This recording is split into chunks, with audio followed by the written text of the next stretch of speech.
পর কিন্তু দীর্ঘ সময় পর কিন্তু প্রকাশ্যে জনসমাবেশ করছে আজ বাংলাদেশ জামাতে ইসলামী। রাজধানীর সরোয়ার্দী উদ্যান মাঠে কিন্তু অনুষ্ঠিত হচ্ছে এই জাতীয় সমাবেশ এবং এই সমাবেশ ঘিরে কিন্তু গত কয়েকদিন থেকে রাজধানী সহ সারা দেশে পাড়া মহল্লায় কিন্তু গণসংযোগ মিছিল মিটিং কিন্তু করেছে জামাতের যারা নেতাকর্মীরা তারা, এবং আজ কিন্তু তাদের সেই কাঙ্ক্ষিত জাতীয় সমাবেশ সেটি কিন্তু অনুষ্ঠিত হচ্ছে। সকাল 10টা থেকে কিন্তু প্রথম যে পর্ব সাংস্কৃতিক অনুষ্ঠানে সেটি কিন্তু শুরু হয়েছে এবং এই মুহূর্তে কিন্তু আপনাদেরকে একটু যদি বলে রাখি জোহরের নামাজের সময় চলছে কিন্তু, এবং সবাই কিন্তু জোহরের নামাজ আদায়ীরা রয়েছেন তারা, এবং আমরা আপনাদেরকে সরাসরি একটু যে দেখানোর চেষ্টা করি একটু জানিয়ে রাখি এই মুহূর্তে কিন্তু আমরা আপনাদেরকে যুক্ত করেছি রাজধানীর রাজু ভাস্কর্যের সামনে থেকে। এখানেই কিন্তু বাংলাদেশ জামাতে ইসলামের পক্ষ থেকে স্বেচ্ছায় রক্তদান কর্মসূচি চলছে এবং একই সঙ্গে রক্ত নির্ণয় পরীক্ষা সার্বিক কিন্তু চলছে।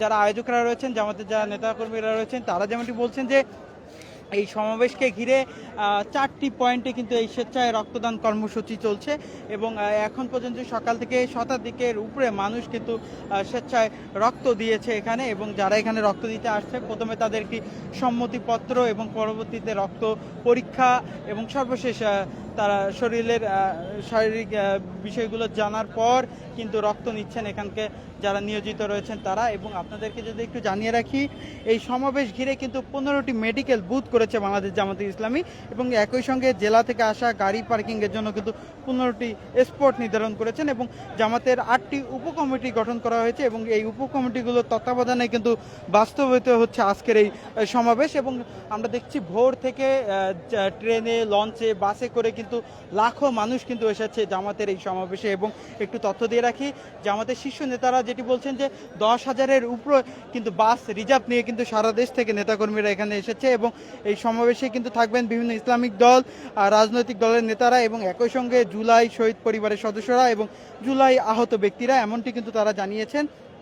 এবং 10 লাখের উপরে কিন্তু মানুষ এই সমাবেশ স্থলে যুক্ত হবেন। এখানে আমরা দেখছি এই মুহূর্তে কিন্তু স্বেচ্ছায় রক্তদান এবং রক্ত যে নির্ণয় পরীক্ষা নির্ণয় সেটি কিন্তু চলছে। একটু বলবেন কতটি বুথের মাধ্যমে এই কার্যক্রম চলছে আপনাদের এবং এখন পর্যন্ত কতজন স্বেচ্ছায় রক্ত দিয়েছে একটু বলতেন?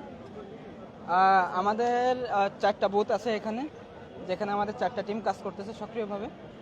আর এখন আমরা প্রায় 400+ আমরা গ্রুপিং করছি এবং আমাদের 4টা বুথ থেকে আমরা যে ইনফরমেশন পেয়েছি সেই ইনফরমেশন অনুসারে আমরা প্রায় 50+ ব্লাড কালেকশন হয়েছে আমাদের, যেটা আমাদের বিভিন্ন মুমূর্ষু রোগী আছে যারা সেখানে পৌঁছে যাবে। আপনারা হয়তো জানেন যে বাংলাদেশে প্রতি বছর প্রায় 70,000 মানুষ এই ব্লাডের অভাবে মারা যায়। সেই মানুষের এই কোয়ান্টিটিটা কিছুটা কমে আনার জন্য আমাদের মহৎ উদ্যোগে আমরা কাজ করে যাচ্ছি। সকলের সহযোগিতা যদি থাকে তা আমরা ইনশাল্লাহ এই কোয়ান্টিটিটা আরও কমে আনতে পারবো। ধন্যবাদ আপনাকে। আমরা কিন্তু যেমনটি বলছিলেন তিনি এখানে 50-এর উপরে ব্যক্তি ইতিমধ্যে কিন্তু রক্ত দিয়েছেন এবং একই সঙ্গে 400+ মানুষ কিন্তু রক্ত পরীক্ষা অর্থাৎ নির্ণয় সেটি কিন্তু করেছেন। এবং আপনাদেরকে যদি একটু পিছনের দৃশ্যটা দেখানোর চেষ্টা করি যে যারা রক্ত দিচ্ছেন প্রথমে কিন্তু এসে এখানে বিশ্রাম নিচ্ছেন, তারপরে তাদের যা আনুষ্ঠানিক যে পরীক্ষা নিরীক্ষা সেটি কিন্তু চলছে এবং এরপরেই কিন্তু রক্ত নেওয়া হচ্ছে। একটু বলবেন আপনি কোথায় থেকে এসেছেন এবং দেখছি যে রক্ত দেওয়ার জন্য শুয়ে পড়েছেন, কি কারণে এই ধরনের উদ্যোগে সামিল হলেন? এটা স্বেচ্ছাসেবক, এটা সবার জন্য উপকারী, সবাই দিতে পারে, সমস্যা নেই। আমার জীবনে পাশ দিলাম, আমি কোনো সুবিধাই নেই, আজকে দিলাম। কোথায় থেকে এসেছেন আপনি? এই ফলাশির থেকে। আমি ফলাশি থাকি। কেমন লাগছে? না, ভালোই লাগছে। আমি তো ভাবছি ভয় লাগছে, এখন তো না, ঠিকই আছে, কোনো সমস্যা হয়নি।